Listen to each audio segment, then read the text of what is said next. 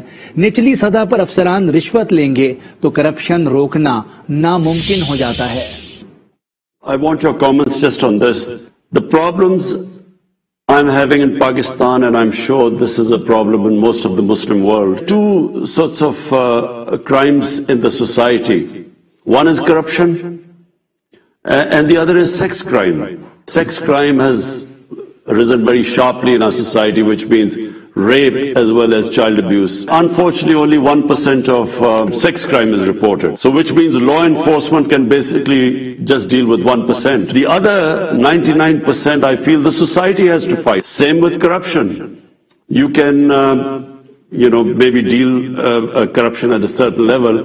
But then when government officials keep taking money, bribes at a low level, I feel that it is again, a society has to make corruption unacceptable. And unfortunately, when you have leadership which is corrupt over a period of time, they make corruption acceptable. This is not just a problem in Pakistan. It's probably in most of the Muslim world as well as the developing world. بلدیاتی انتخابات میں جے you آئی کی جیت opposition کی فتح ہے. ثابت ہوا یہ حکومت اب مزید برداشت نہیں. پی ڈی ایم کے سربراہ مولانا فضل الرحمان کے پشاور میں پریس کانفرنس. کہا عام آدمی مہنگائی سے انتہائی پریشان ہے. بھوک کے مارے لوگوں کو موت آسان نظر آ رہی ہے. حکومت سے نجات کے لیے پی ڈی ایم جماعت اسلام آباد مارچ کی تیاریاں کر رہی ہیں. نواز شریف سے متعلق سوال پر کہا کہ ان کا اپنا ملک ہے, جب چاہیں آئے. ڈیویلٹ لائن کے مسئلے پر بولے برطانیہ گیا تو کشمیر اور اسرائیل کا مسئلہ چھوڑ گیا. ایسا نہ ہو کہ امریکہ کے جانے کے بعد ڈیویلٹ لائن کے مسئلہ سامنے آئے. دونوں ممالک کو بہت احتیاط سے کام لینا ہوگا. حکمران جماعت کو جو شکست ہوئی ہے اس کے مقابلے میں اگر جمعیت علماء اسلام کو زیادہ ووٹ ملا ہے تو یہ بھی اپوزیشن کی فتح ہے. ثابت کر دیا ہے کہ عوام اب اس حکومت کو مزید قبول کرنے کے لیے تیار نہیں ہے. اور عام آدمی اس وقت مہنگائی کے پہاڑ تلے کراہ رہا ہے.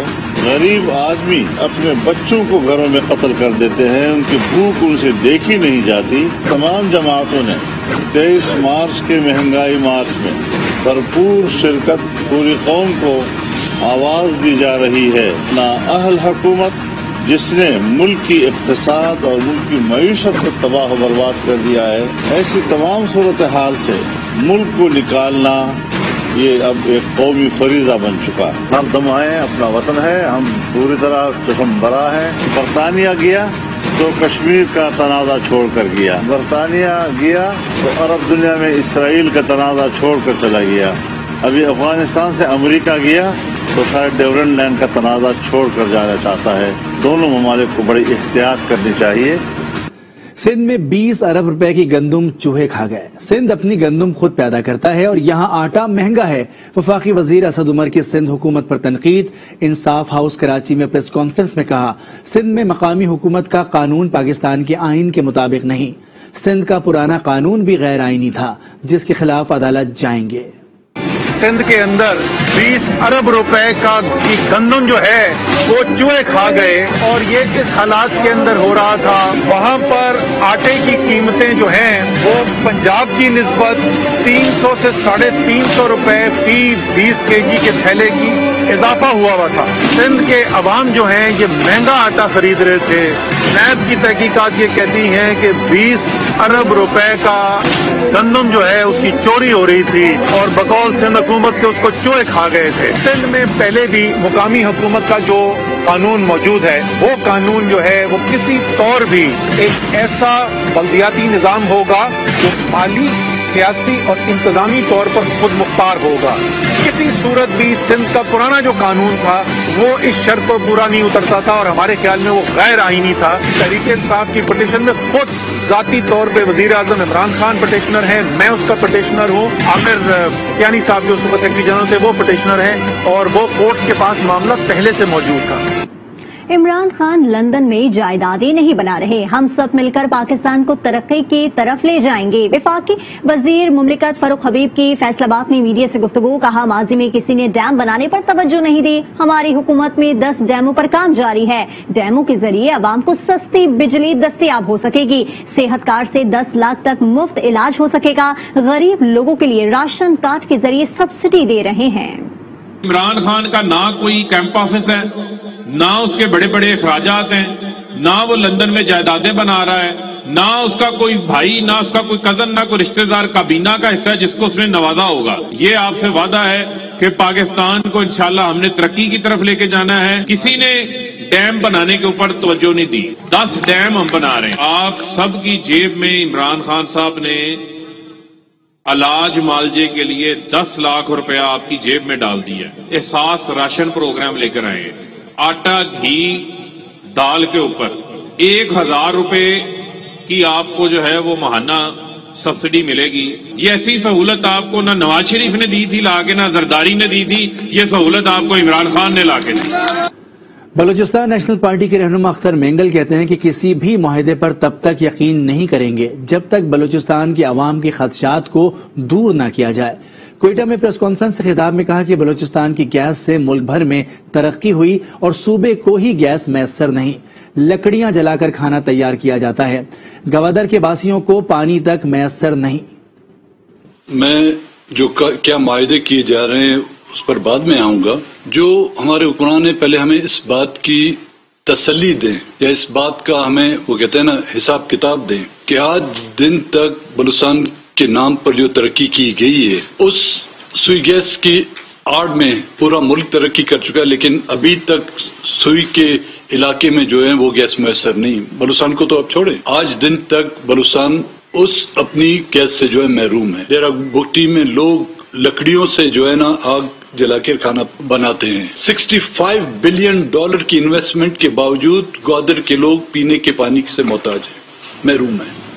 گورنر پنجاب چودھری سرور کا کہنا ہے کہ ہمیں اپنے ملک میں شفافیت لانا ہے، وہ پاکستان ضرور بنے گا جس کا خواب قائد اعظم نے دیکھا تھا۔ پاکستان کو ایسا ملک بتائیں گے جس میں سب برابر ہوں گے، ہم پاکستان کو اسلام کا قلعہ بنانے میں کامیاب ہوں گے۔ قائد اعظم محمد علی جناح نے فرمایا تھا کہ اگر پاکستان ایک مضبوط ملک بن جائے گا تو پھر انڈیا کو مسلمانوں پہ کسی قسم کا ظلم کرنا جو ہے وہ کسی صورت بھی نہیں کر سکے گا۔ تو ہمیں اپنے ملک کو مضبوط بنانا ہے، ہمیں اپنے ملک میں پراسپیرٹی لے کے آنی ہے، ہم نے اپنے ملک کو ترقی دینی ہے کہ انشاءاللہ وہ پاکستان ہم ضرور بنائیں گے جس کا خواب قائد اعظم محمد علی جناح اور علامہ اقبال نے دیکھا تھا۔ وہ پاکستان جس میں امیر غریب طاقتور کمزور سب برابر ہیں، اور جب ہم سب مل کر کام کریں گے تو انشاءاللہ ہم اس ملک کو اسلام کا قلعہ بنانے میں ضرور جو ہے انشاءاللہ کامیاب ہوں گے۔ اور ابھی آپ کو بتائیں کراچی کے نجی ہوٹل میں پی ٹی آئی رہنما جہانگیر ترین سے ڈاکٹر فاروق ستار کی ملاقات ہوئی۔ ملاقات میں فاروق ستار اور شہباز شریف کے درمیان ہونے والی ملاقات کا تذکرہ بھی ہوا۔ فاروق ستار نے کہا ملکی مسائل کے حل کے لیے عشرت العباد خان اور شہباز شریف سے ملاقات کی، ملکی ترقی اور استحکام کے لیے تمام رہنماؤں کے ساتھ چلنے کے لیے تیار ہیں۔ دوسری جانب جہانگیر ترین نے کراچی کی صورتحال پر اظہار افسوس کیا۔ دونوں رہنماؤں نے آئندہ بھی مشاورتی سلسلہ بحال رکھنے پر اتفاق کیا۔